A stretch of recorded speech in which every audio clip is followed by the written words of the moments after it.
তেওঁলোকে দিল্লীৰ পৰা আহিছে। তেওঁলোক ছেভ লাইফ ফাউণ্ডেশ্যন বুলি এটা সংগঠনৰ পৰা। তেওঁলোকৰ উদ্দেশ্য হ'ল ঘটনাটো কেনেকৈ হ'ল, কিয় হ'ল আৰু তাৰ ফলশ্ৰুতিত দুৰ্ঘটনাৰ ফলশ্ৰুতিত কি হৈছে সেই কথাখিনি তেওঁলোকে মানে তদন্ত কৰিবলৈ আহিছে। এতিয়া তেখেতে আৰম্ভ কৰিছেহে। থানালৈ গৈ বাছখনৰ ফটো ল'লে, খালি অকল ফটো লৈছে 4খনমান। ৰাস্তাত আহোঁতে আমাৰ বেটেলিয়ান কেম্পৰ 11 নং বেটেলিয়ানৰ সন্মুখত থকা ট্ৰাকখনৰ দুটামান ফটো লৈছে।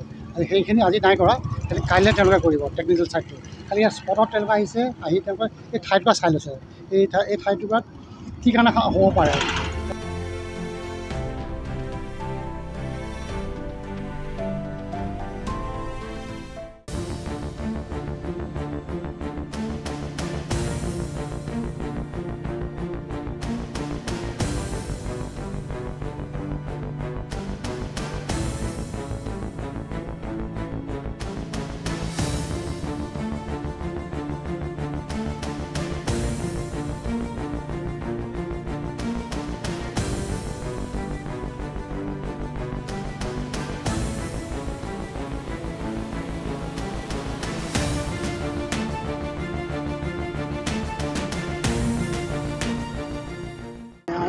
তেওঁলোকে দিল্লীৰ পৰা আহিছে।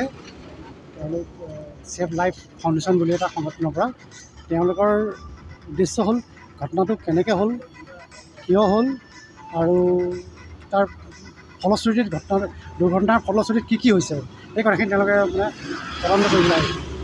এতিয়া তেখেতে আৰম্ভ কৰিছেহে। থানালৈ গৈ বাছখনৰ ফটো ল'লে, খালি অকল ফটো লৈছে 4খনমান। ৰাস্তাত আহোঁতে আমাৰ বেটেলিয়ান কেম্পৰ 11 নং বেটেলিয়ানৰ সন্মুখত থকা ট্ৰাকখনৰ দুটামান ফটো লৈছে। আৰু সেইখিনি আজি নাই কৰা, কাইলৈ তেওঁলোকে কৰিব টেকনিকেল ছাইডটো। খালি ইয়াত স্পটত তেওঁলোকে আহিছে, আহি তেওঁলোকে এই ঠাইটুকুৰা চাই লৈছে। এই ঠাইটুকুৰাত কি কাৰণে হ'ব পাৰে।